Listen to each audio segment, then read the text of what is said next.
Good afternoon and welcome to Broadcasting Scotland and this week's Full Scottish. It's Sunday the 11th of May and my name is Brian Liddy. This morning on the programme this week we're delighted to be joined by David Spacey from Yes for EU. Good afternoon, David. Thank you for joining us on such a sunny day. Afternoon, Brian. And we're also delighted to welcome Councillor Simita Kumar for Edinburgh South Side, Newington, and the SNP, and she's the SNP candidate for Edinburgh South Western in the 2026 Scottish Parliament elections. So good afternoon to you, Simita. Thank you for joining us. Thank you very much. Good afternoon, Brian. Thank you. And it's David's first time on the show, so again, I hope you enjoy it and that you'll come back again. But it sounds like I'm closing up now, so I better just move on. To start with, we're going to begin with the Middle East update. At least 52,810 Palestinians have been killed and 119,473 wounded in Gaza since the 7th of October 2023, as more and more supporters of Israel find it harder to justify that support even to themselves. Is Israel making itself a pariah state, accused of genocide and the worst human rights abuses? Simita, I don't know how often you watch the show, but we usually just ask, is there anything that you'd maybe like to say about the situation in Gaza and the Middle East? Absolutely, Brian. It is genocide in my eyes, and it's something that, I have stood up and said so. I'm deeply concerned about the events that are still unfolding in Gaza, but the suffering of the Palestinian people just cannot continue, and we really must push for dialogue and peace. Now, Brian, you've stated about 52,000 lives, over 52,000 lives have been lost, and the killing of, not just innocent lives, but medics who are just trying to provide humanitarian relief. And, it just simply cannot go on. And these actions are a violation of international law as well. It must stop. I know I and my colleagues have stood in solidarity with the international community, and I'm really pleased that Scottish Government, the First Minister, have consistently called out for immediate and sustained ceasefire, and we need to have meaningful negotiations and further dialogue because the suffering just cannot continue. It is troubling, and it is worrying that we are so many months and years foregone, and there are still lives that are being lost every single day, and it just cannot continue. Thank you. Um, David, it's quite a brief update today. Is there anything that you'd maybe like to highlight? Well, I completely agree with Sunita. It's genocide in plain sight, it's been obvious for a long time now. And I agree that the murder of journalists and medics is just totally unacceptable. It's just an obvious war crime. Um, I mean, the Financial Times had an interesting piece this week which detailed the shifting attitudes in the United States. And now a majority of youngsters in the United States support Palestine over Israel. Um, that's a generational shift that unfortunately is going to take too long before that generation achieve power and can actually do anything about the situation. I do wonder whether the people of Gaza have can last that long. It has to end. Really has to end. Thank you, David. Samita, I'm just wondering, you both described what's going on in Gaza as genocide. Why do you think that politicians and people with public profiles kind of don't want to call it genocide? So I'll go first, Brian. I think it's because that's the truth of the matter, and the word genocide feels uncomfortable to people. And I think when genocide is going on, you cannot rely on words that give you comfort. I think you have to rely on words that actually reflect on the situation and the plight of the Palestinian people. It is the systematic cleansing of a particular population. In my eyes, that's genocide, and we must call it out as such. Thank you. David, just so that we're going to stick to time, do you mind if I move on to the Ukraine update? Feel free. Okay, thank you. So, on a joint visit to Kyiv, European leaders issued an ultimatum to Putin to agree to a ceasefire with Ukraine or face increased sanctions. The leaders of the UK, France, Germany, and Poland, together with Volodymyr Zelensky, made a joint phone call to Donald Trump prior to making the announcement. It was the first time the leaders of the four European nations had made a joint visit to Ukraine. We are clear the bloodshed must end. Russia must stop its illegal invasion, the leaders said in a joint statement. President Zelensky told a news conference after their talks that the ceasefire should cover air, sea, and land, and that if Moscow refused, it would face new sanctions, including the strengthening of punitive measures targeting its energy and banking sectors. Vladimir Putin rejected the European leaders' ultimatum but has proposed holding direct negotiations with Kyiv this week. The Russian president proposed holding direct talks in Istanbul on Thursday. We don't exclude that during these negotiations we will be able to agree on new ceasefires, Putin said on Sunday. The Kremlin accused European countries of making contradictory and confrontational statements, according to the Interfax news agency. We hear many contradictory statements from Europe. They are generally confrontational in nature rather than aimed at trying to revive our relations, nothing more. Kremlin spokesperson Dmitry Peskov was quoted as saying. In an earlier interview with ABC News, Peskov said Russia would require a halt to US and European arms supplies to Ukraine during any potential ceasefire. Keir Starmer has said there is absolute unity of countries around the world on Ukraine. Speaking from Kyiv on Saturday, Starmer was asked if he believed Vladimir Putin wanted peace and why he thought the threat of sanctions would work. Starmer replied, "There's only one country that stands between peace, and that's Russia." Starmer said that all of us here, together with the US, are calling Putin out, adding that if the Russian president was serious about peace, then he has a chance to show it now by extending the VE Day pause into a full unconditional 30-day ceasefire. Starmer also said UK experts said European partners were working to boost Ukraine's economy in an attempt to support the invaded country's long-term stability. Speaking at the Coalition of the Willing meeting in Kyiv on Saturday, he said securing Ukraine's future for the longer term had been discussed, with measures including the resumption of flights to Ukraine. Russia's defence ministry said on Saturday that Ukrainian forces had made 4 more attempts in the past 24 hours to break across the border into Russia's Kursk and Belgorod regions. Ukraine says Russia has continued its attack and has called Moscow's 3-day ceasefire a farce. On Saturday morning, local officials in Ukraine's northern Sumy region said Russia's shelling over the past day had killed 3 residents and injured 4 more. Another civilian died when a Russian drone struck the southern city of Kherson, according to regional governor. Associated Press tally are reporting that, based on data from Ukrainian authorities, at least 117 civilians have been killed and more than 1,000 injured in Russian aerial attacks since Ukraine announced its willingness for a ceasefire on the 11th of March.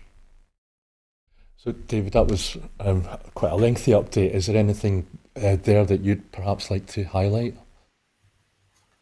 Well, I think it's a very welcome move that European leaders have taken this initiative. I think it's notable that they've got further than the US efforts. I mean, not surprisingly. I mean, Trump sent an amateur who just accepted everything that Putin told him. But we're still fundamentally at a logjam that Putin says, well, let's sit down and discuss, and then we might get to a ceasefire. Whereas Ukraine have the not unreasonable position that first you stop killing us, and then we can talk. Let's see where this goes.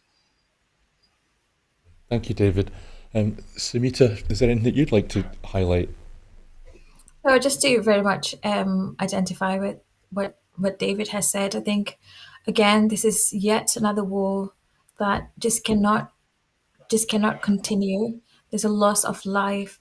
There's a lot of displacement, and it is absolutely worrying. And I know S&P and the government and my colleagues have all been supporting any dialogue possible to bring this to an end, to have a ceasefire, and it's up to Russia to show that they are truly truly committed to a ceasefire to stop the killing, and it again, like the Gaza war, it just cannot be allowed to continue.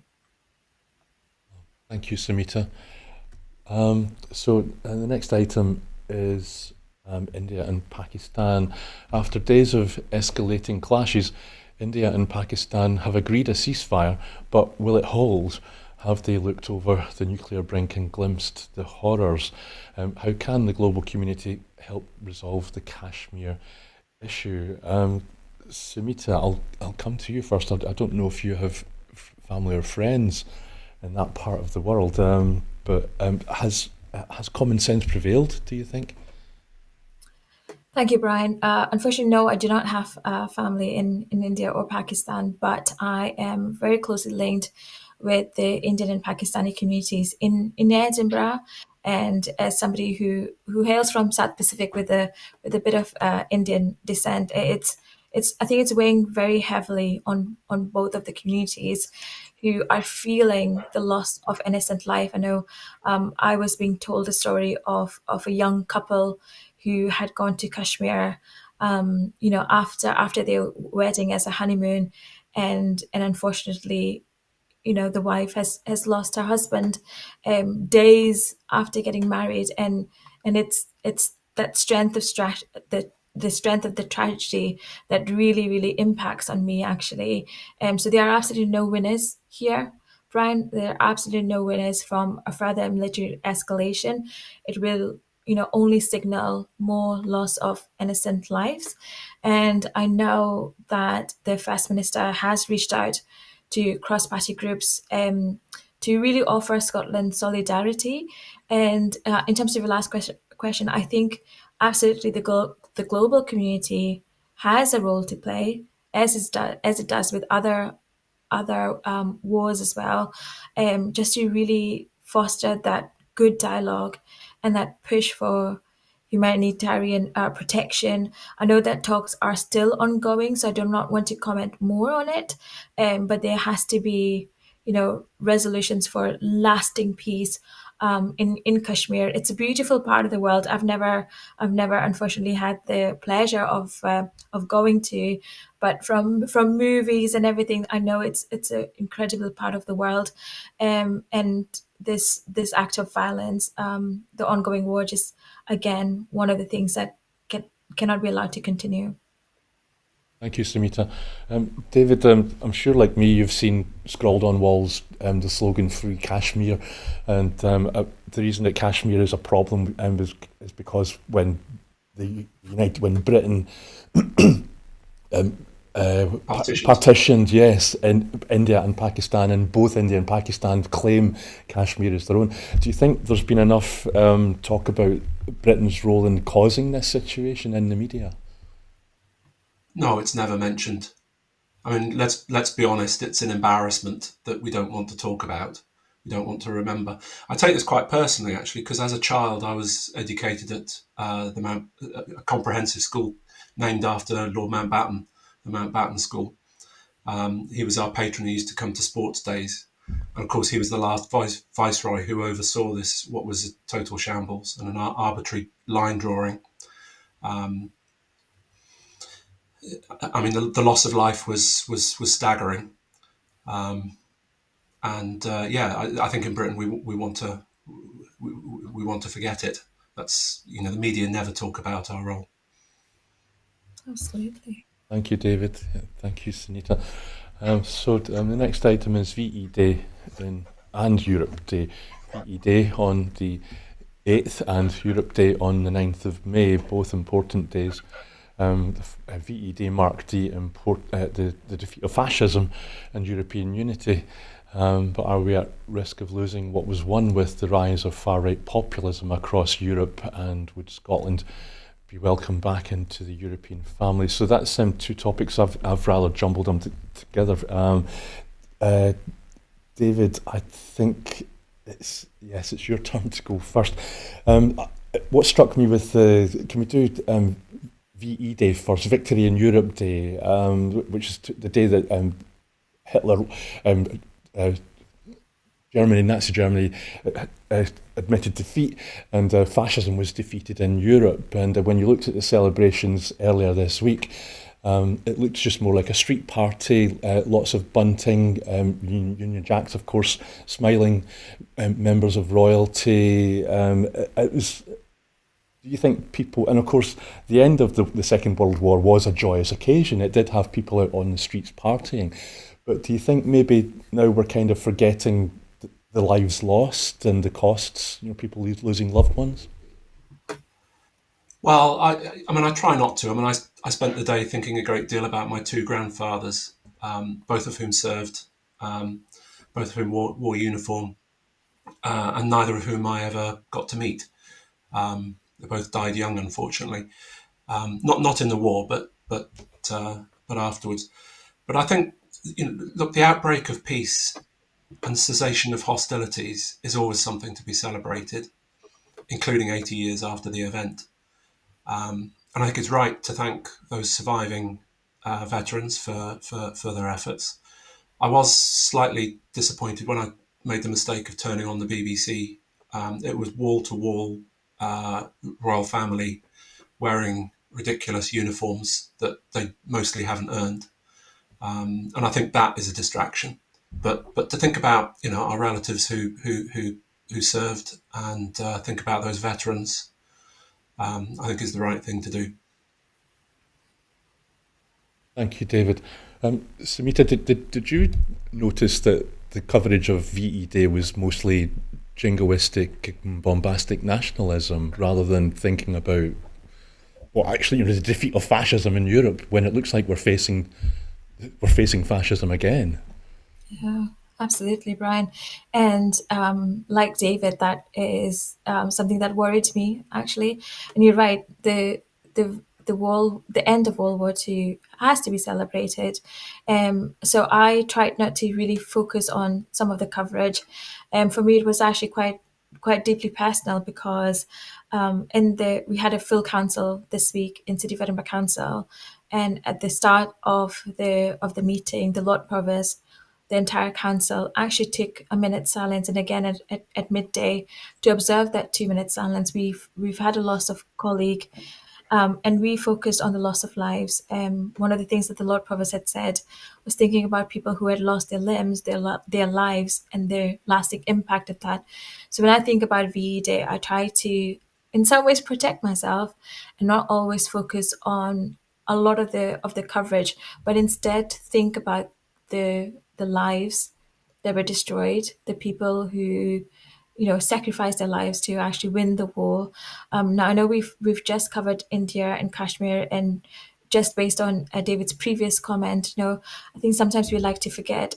I know there were a lot of Commonwealth soldiers in there as well. I personally am from the Fiji Islands. I know there were a lot of soldiers from across the world, and that is something I will choose to remember.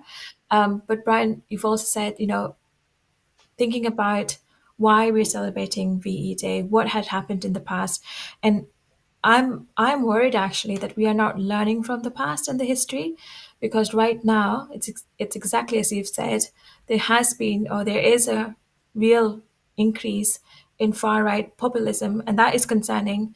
And we've seen the likes of Nigel Farage coming out and saying some really disturbing things. We are going back into that thinking of dividing people based on race, ethnicity, gender, and so on. And for me, that cannot continue. But also, the other thing we have had is European Day. The fact that we are still part of Europe is just it's just worrying for me that if you think about Scotland, we have always voted differently to the rest of the UK. We didn't vote for Brexit, yet we were dragged out of Europe against our will. And I think there is something that has to be said there about the 2 days coming in together quite wholesome. One, to remember what it stands for, what VE Day stands for, but also what it means for Scotland to be part of European Union again, to be part of that European identity, and I cannot wait for the day that we rejoin Europe and also have a place where we are standing firm in our democratic values to say no to right-winged populism and continue with what Scotland believes in, which is equality, and that has to be remembered.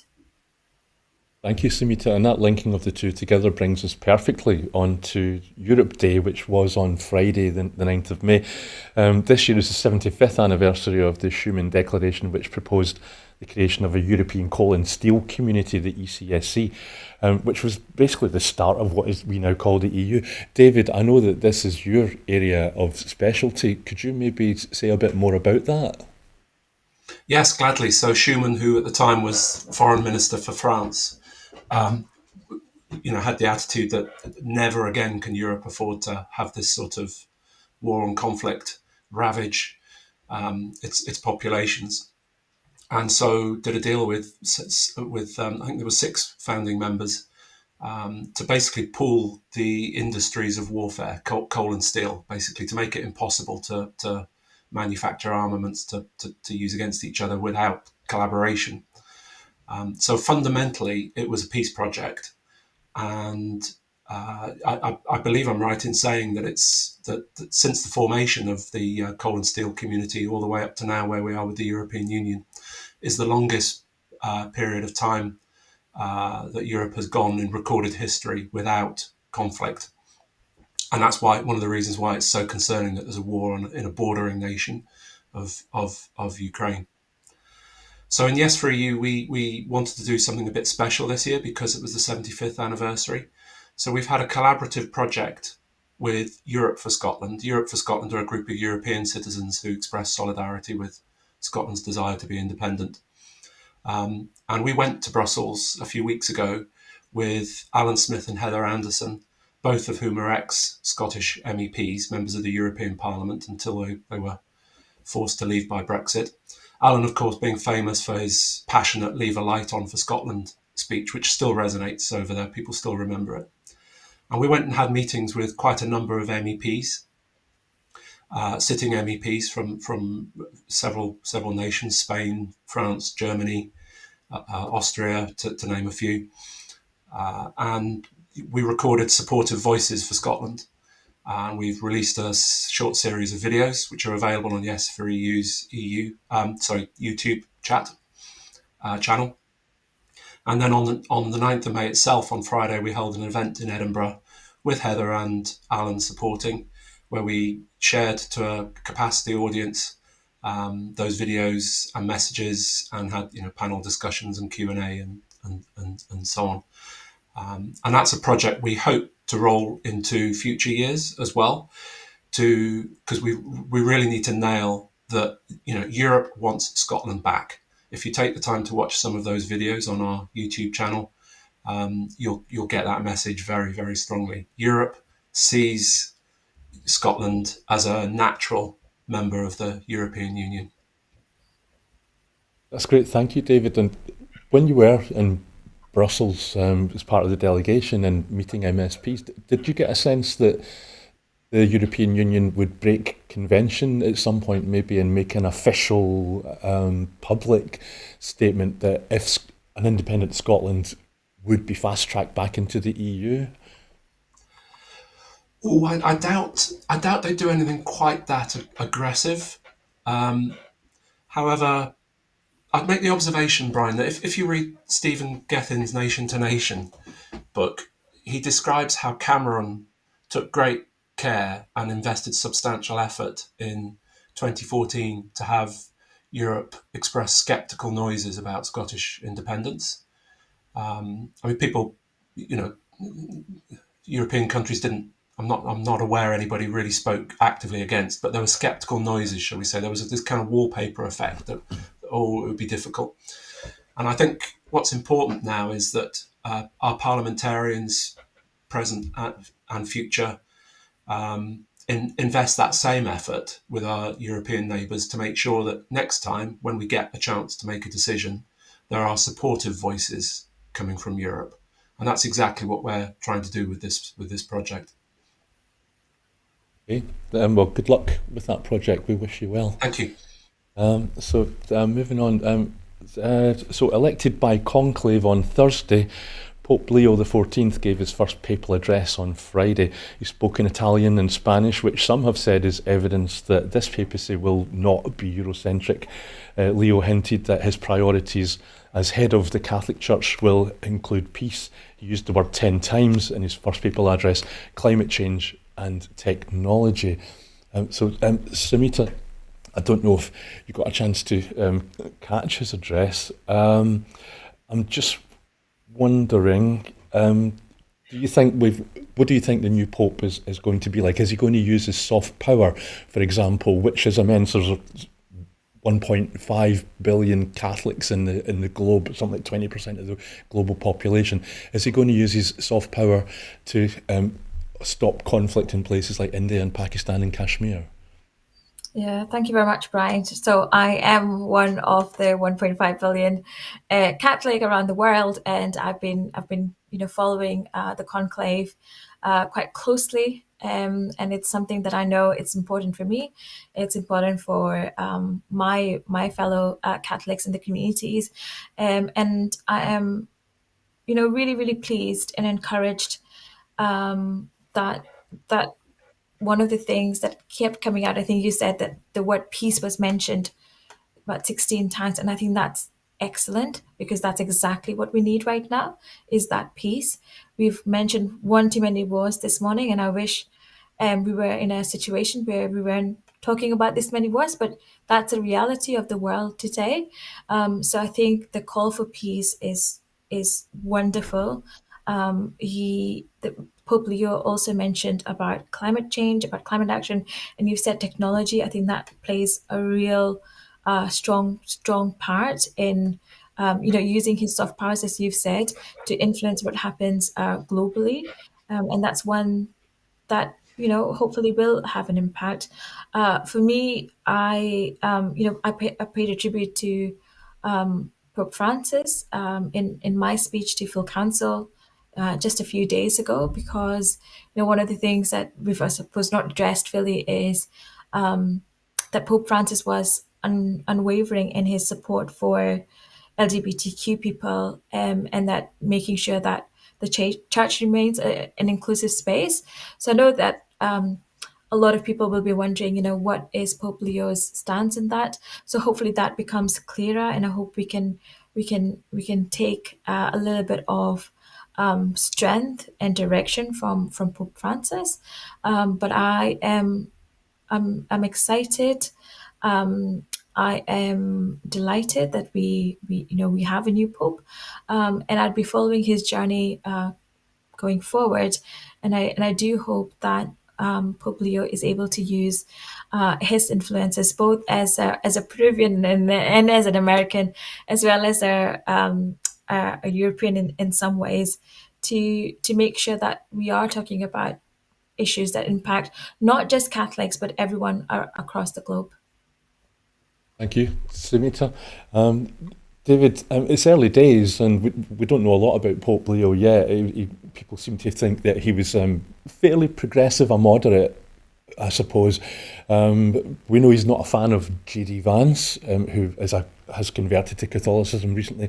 But Pope Leo, 13 years ago, a quote has arisen where he said, "Western mass media is extraordinarily effective in fostering within the general public enormous sympathy for beliefs and practices that are at odds with the gospel, for example, abortion, homosexuality, lifestyle, and euthanasia." And if you compare and contrast, as Sunita implied, if you compare and contrast that with Pope Francis, he approved blessings for same-sex couples in 2023, and trans people played a role in his funeral. It's early days and we don't know, but what's your thoughts on the new Pope? Well, so as soon as he announced his name as Leo, I went and looked up what the previous Leos had done, and the first Leo, which was something like around about the year 500 odd, long time ago, was very anti-war, to the extent that he would actually intervene and negotiate with parties to de-escalate conflicts. That's a really encouraging sign. And the last Leo, Leo the 13th, which was more than 100 years ago, was very pro trade union and social justice. So I take that on the face of things as a very positive step, and I think we can expect generally good things from the Pope. In terms of your comment about his views on, or past views about homosexuality and abortion and so on, well, I mean, he is the Catholic Pope, right? Francis spoke very liberally, but changed very little, and I suspect we might see a similar dynamic with Leo XIV, that he says positive things but changes very little. We'll just have to see what unrolls in the future years. So, David, you don't envisage this Pope being an interventionist and somebody who might say, for example, tell Catholics around the world to vote Democrat in US elections, or who would make statements about the war in Ukraine, or... I'd be extremely doubtful that the Church would ever intervene in nation-state elections and give guidance to voters. I'd be really surprised if that happened in the modern age. However, speaking publicly against war, be it in Ukraine, in Kashmir, in the Middle East, I would expect him to do. And who knows, he might be a bit more radical and even offer to help adjudicate discussions. Of course, there are plenty of other people that can do it, but if a worldwide institution like the Catholic Church were to offer to get involved in peacemaking, I think it would be a good thing. Thank you, David. Simita, before the results of the conclave, I couldn't help but notice that Pope Francis, there were 3 or 4 cardinals of colour, two people who were black, and I'm trying to think of their names. So there was a possibility that we could have had the first black pontiff, but do you that didn't come to pass. But do you think under Pope Leo, he will maybe allow women to become priests and then therefore cardinals, and we might at some point have the potential of a woman as a pope? Interestingly, I think I don't foresee that happening. I would love for that to happen. Like I said, as a Catholic and a regular churchgoer, I can absolutely tell you that women are the backbone of every single church and every single church community that I've been a part of. But these are complex and nuanced issues. I hope I'm proven wrong. Actually, I hope that Pope Leo advocates for women to play the strongest roles possible in the church, and that could include or should include women becoming priests. We are certainly more caring and have brilliant leadership roles in all communities. So I cannot see why that should not be on a global platform. But I think it's really important that we engage in these discussions in the most respectful way possible, but to also encourage the church, who has stood in for centuries, to think about the population and who it represents, and that includes 50% women across the globe. So as a feminist, as a strong advocate for women, I do hope that we see that. A part of me is a tad pessimistic, but I would love to be proven wrong. Well, let's see, and as the years pass, I suppose. So the UK announced trade deals with India and the US this week, but do we know what these deals mean for Scottish businesses? Are farmers now subsidising car makers to exports to the US? David, this trade deal, it's not a full trade deal. It's very much targeted at sectors like steelmaking and cars and the like. The National Farmers Union has expressed some concerns. They're worried that products like Aberdeen Angus beef is perhaps going to be traded there is, I think, we're going to be able to, there's a limit whereby 13,000 tons of, it sounds like you know this better than I do and I'm stammering. What do you think of the announcement? Well, maybe I could talk about the Indian deal first, because that's somewhat simpler. I would recognise it as being unadulterated good news for the Scottish whisky industry. I mean, tariffs will be halved on whisky, and then halved again in 10 years' time. So it's an unmitigated good news story for the Scottish whisky industry. That said, it's a drop in a bucket versus what we lost from Brexit. Okay, so people shouldn't. I'm not going to be dancing in the streets just yet over the Indian trade deal. Now the US one is much more complex, even though it's only a 5-page document. And I found that I listened to the kind of, it wasn't really a proper press conference, but they publicised a phone call between Keir Starmer and Donald Trump, and I found the whole conversation between them absolutely bizarre, because they were talking about it's the best deal ever, it's so big and comprehensive, it can never be bettered. And then in the next sentence they said, and we'll go on to build on this. And it reminded me of that scene in Spinal Tap where, the volume goes up to 11. It really was absurd. So let's deal with cars first of all. So it establishes a tariff-free quota of 100,000 cars that the UK can export to America. That sounds like a good thing. When in fact last year we exported 101,000, and they tend to be Jaguars, Aston Martins, Rolls Royces, right? These are top end motor vehicles. So this deal isn't good for growth. It kind of stabilizes what we've got, what we've had, but it doesn't improve on what we used to have. And the 10% tariff stays in place for most products. So we're still worse off by that 10% than we were. Yes, there's some good news for steel. I mean, the fact is that I think America had to remove that tariff because there's some types of steel they can't make, for example, for surgical instruments, whereas the UK can. So all they were doing was, making their scalpels and other surgical instruments more expensive by having that tariff in place. But overall, Brian, to be honest, I was disgusted by it. The kowtowing, the kissing the ring, the fawning over Donald Trump as the great negotiator. Oh, without your leadership, Mr. President, we couldn't have got this over the line. I have to make the observation that those nations who have stood up to Trump, like Canada, have done better than the UK has done through this kowtow approach. Thank you, David. Thank you also, David, for bringing up Brexit. I don't think we could have covered this topic without mentioning Brexit. And I failed to do that, so I thank you. Simita, 2 trade deals in 1 week.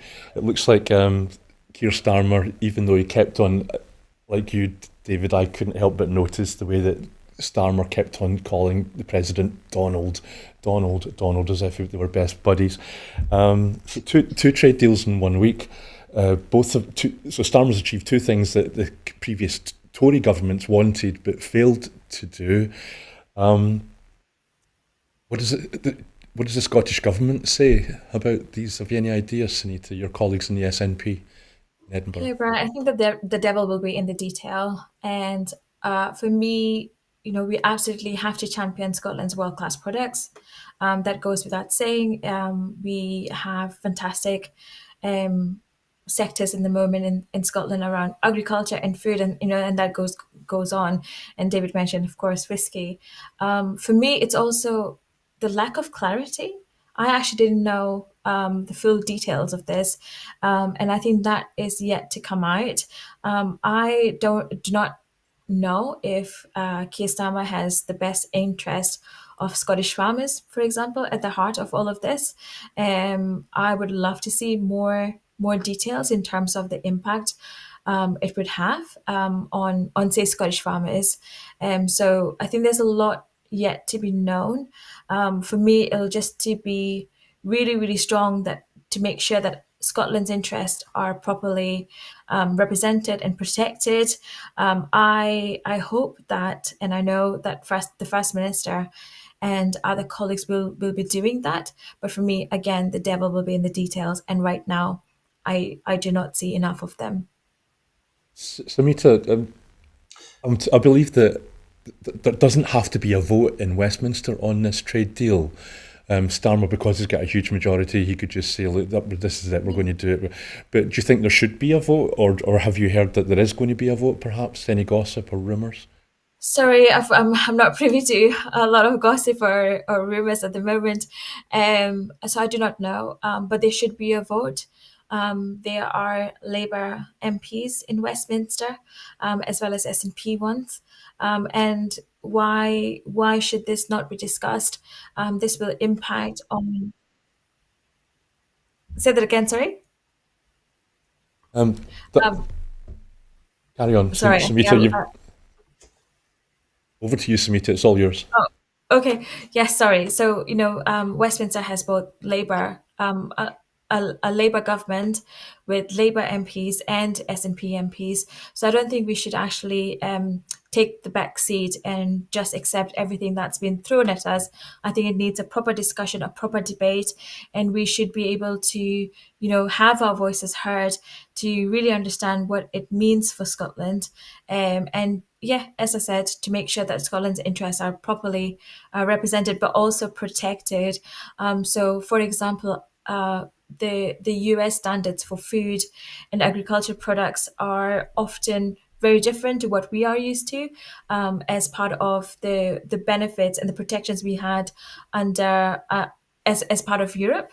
So I would like to see all of that represented, but that is not clear to me, and I would like to see that discussed robustly at Westminster. Thank you, Samita. And that about being informed and having a voice, Scotland having a voice. David, were you surprised to hear that the Scottish Government hadn't even been told that the US trade deal was coming? I don't know about the Indian trade deal. Labour didn't consult the devolved administrations on the newly announced trade deal or even communicate that it was coming. So do you think is that proof that Scotland is an afterthought when it comes to Starmer's Labour government in Westminster? Yes, and we shouldn't be surprised by that. I mean, I'd also build on that, Brian, that later this month, the UK's talks with the European Commission about the Trade and Cooperation Agreement revision will commence, and you have to ask who's speaking for Scotland in that process. I mean, this was a point we made in Brussels to the MEPs that when Whitehall goes to Brussels to negotiate something, they're actually negotiating on behalf of four countries, right? Four nations. And how do you do that with only one voice? And which voice comes out on top? I think we know the answer to that. It's not difficult. It's not a very difficult equation, is it? But it does mean that Scotland's interests are not really being articulated terribly clearly, and almost certainly will come second. Okay, thank you, David. Sunita, is there anything else that you maybe just want to add before we move on to the next item? Exactly as David said, Westminster and for the Labour government, and really any other government that will come in Westminster, Scotland has always been and will continue to be an afterthought. And more than that, they are showing that in their actions, which is really powerful. So I hope that everyone listening and our voters and people realize that sooner rather than later that Scotland is an afterthought to Westminster, and we need to change that as soon as possible. Thank you, Sunita. So the programme for government, that's the Scottish Government, focuses on four key priorities: eradicating child poverty, growing the economy, investing in public services, and tackling the climate emergency, which this was all announced last Tuesday, one day before introducing the SNP's candidates for 2026. Is this a programme for winning an election? Sunita, what are your thoughts on the SNP's programme for government? And then maybe we can go on to talk about the candidates for the 2026. Yeah, Brian, thank you. So I am incredibly pleased and hopeful at this program for government.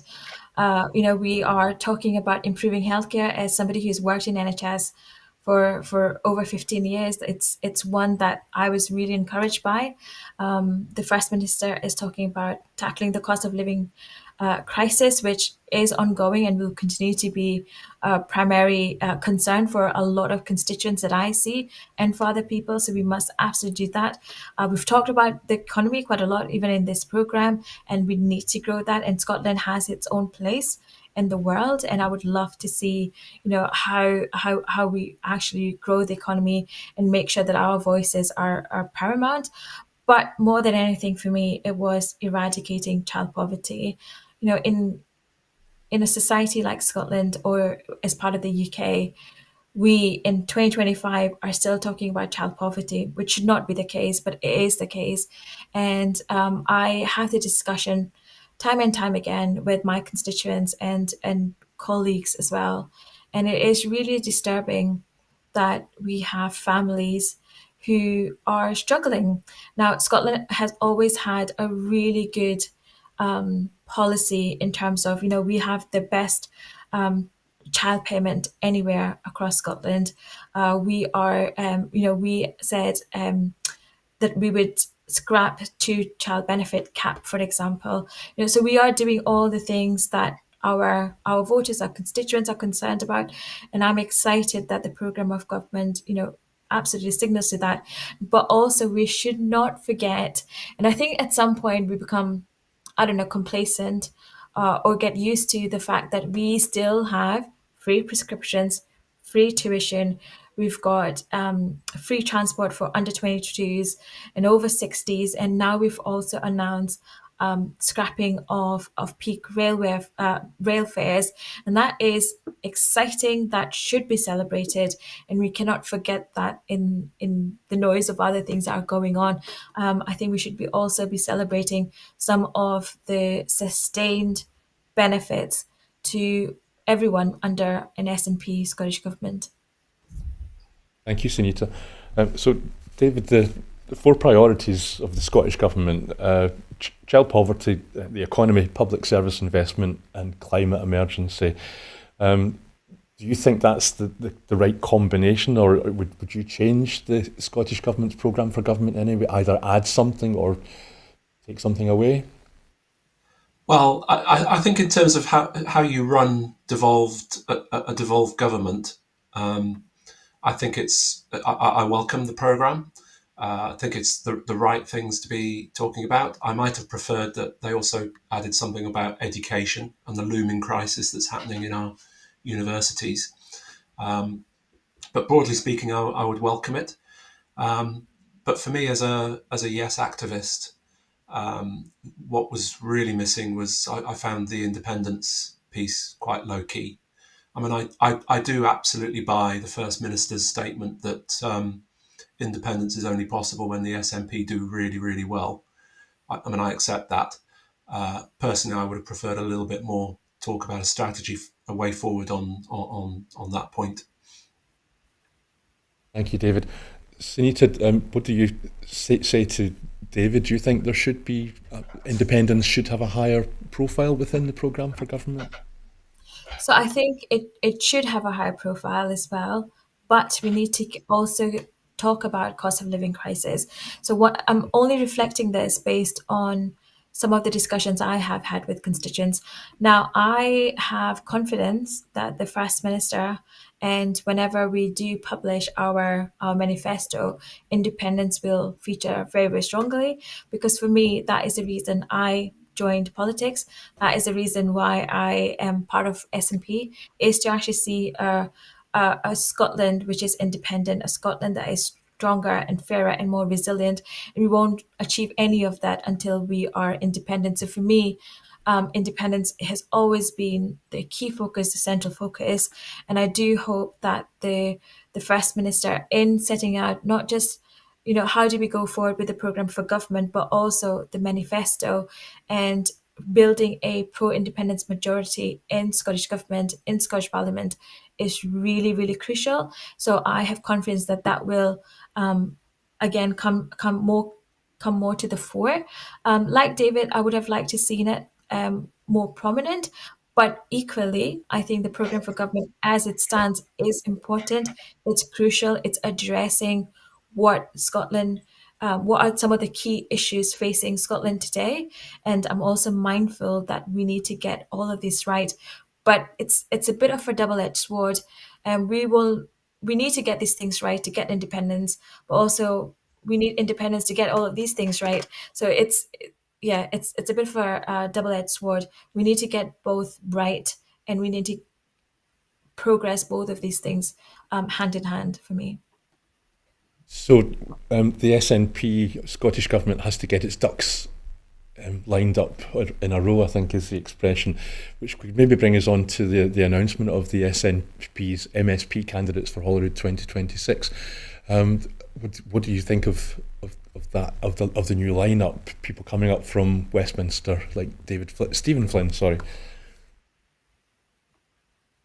that's for you, Simita. I'm sorry. Oh, right, okay. Sorry. So I think SNP has a really, really talented pool of candidates. And that is something that, I suppose I am one of the candidates. I suppose you would expect me to say that, but I'm equally really pleased that there are a diverse range of candidates in terms of gender balance, in terms of ethnicity, in terms of knowledge and experience. Now, I know there has been a lot of discussion and chat about Westminster colleagues coming up. I think they should be given a fair chance. I know there's lots of discussion about a dual mandate that is going through Parliament as well. And I think that is up to the constituents to make that decision. I, for one, would really be encouraged by Stephen Flynn's contribution to the Scottish Parliament. I think we can absolutely make more of a difference in Scotland than perhaps in Westminster, where our voices keep getting drowned out or being overruled. So I would love to see the impact of our strongest candidates here in Scotland, right in the heart of our political system, to ensure that we are once again advocating. For me, if it were up to me, we wouldn't have any SNP MPs in Westminster because our voices keep getting drowned out. We can stand up and shout and scream, and what you will get is childish jeer, Yeah. childish opponents, and that is not the Scotland that I think has a place in Westminster at all. So for me, you know, yeah, getting the power, getting our colleagues, getting the true sense of a variety of knowledge base and experience in Scottish Parliament is the way that I think we will achieve change. Thank you, Sumita. David, I'm guessing, but tell me if I'm wrong, I'm guessing that you, like me, you watch both PMQs in Westminster and FMQs in Holyrood. Do you think there's a difference between how the Scottish Government's portrayed in both of those? It seems to me that when I listen to it, it sounds like two completely different governments. I don't recognise the way that the Scottish Government's described in Westminster. Yeah. And maybe if you could say something about the SNP MPs who are now hoping to get a place in Edinburgh, where do you think they would be best best best use? Are they more effective in London or in Edinburgh, in your opinion? Oh, well, that's a difficult one. But generally, like Samita, I welcome talented parliamentarians from wherever they've served before. And Stephen Flynn is certainly a talented parliamentarian. And it's a great shame that he no longer has his 3 questions a week. I have to say, I find prime ministers PMQ's an absolute farce. I mean, that place is a medieval pantomime. I mean, it's just, well, it's a joke. And I find it regretful, actually, that in Holyrood, some of the other parties, particularly the Conservatives, appear to be trying to move what was and ran for many years as a constructive exercise in scrutiny of the Scottish government. They're trying to turn it into the same sort of shouting match that happens at Westminster. In terms of double hatting, let's be honest, the rule against double hatting was a rule to make sure Joanna Cherry never made it to Holyrood. I'm speaking to you from Edinburgh South West, so I was one of her constituents. And I think that's a loss. Whatever you think of Joanna and whatever issues you disagree with her on, she's a talented constitutional lawyer who could have been of great help. So I would allow double hatting. And in terms of where they invest their time, I mean, look, as long as decisions about Scotland are being made in Westminster, then Scottish MPs have to be there, even if it's just to object and be drowned out, as Simita said. But they have to voice an opinion for Scotland. But I would not be averse to them starting to shift their time and spending a bit less time at Westminster and a bit more time at Holyrood. That's probably the way I would look at it. Thank you, David. Simita, if you don't mind, I'll give you the last words. We're almost out of time, but polls say that the SNP are probably going to replace the MPs that they lost at the previous general election in the next general election, but they probably still won't quite manage to regain their third party status, which, as David said, gives them extra questions at PMQs. Is there anything maybe that you'd like to say about that? Yeah, so I agree with David. I think as long as Scotland's decisions are being made at Westminster, we do need representation, and I think that is crucial. I would like to see us, again, if Westminster was a constructive place where we could have productive, constructive discussions, I think that would be a lot more useful way to conduct business.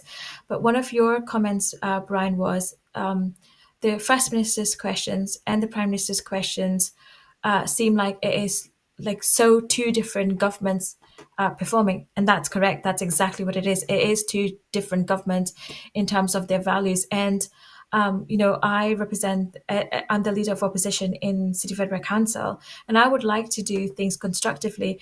And when I see grown up politicians, drowning each other out just to score, as a political point scoring, I don't think that's constructive. As a constituent, if I were looking at this, I would be thinking, why should I be listening to these politicians who I have elected? I would like to see a parliament, regardless of whichever parliament it is, to be constructive, to ensure that our constituents' voices are heard and heard fairly.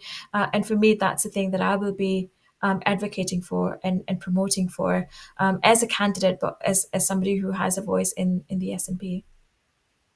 Simita, thank you for that. So that's pretty much the end of the show, but we wish you luck with your Holyrood 2026 campaign. I think it would be great to have you back on to hear more about what it's like in Edinburgh City Council. It's fascinating. David, hopefully that wasn't too traumatic for you, and you'll come back again sometime as well. But okay, good. So that is the end of the show. That for this week. But before we go, I just want to remind you that here at Broadcasting Scotland, we depend on the generosity of our supporters. To everyone who has donated and to everyone who has signed up to make a regular monthly payment, we thank you very much. We were £16,000 short of our funding requirements in 2024, and that's left us short of the money that we need to pay our bills. Our costs are about £4,000 a month, and we gratefully received donations of around £2,500. We've raised £9,500 so far this year, but that's still £7,000 less than we need to be on target to pay our bills. We urgently need to raise as much of that £7,000 as possible. If we're going to continue to make programmes, those programmes will be free to view always, but if you can afford £5 a month, please do consider becoming a Broadcasting Scotland supporter, or please just donate whatever you can afford. But thank you again to our guests, to Simita and to David. I hope you both enjoy what's left of the weekend, and that's the same for folks at home. So goodbye and thank you for watching.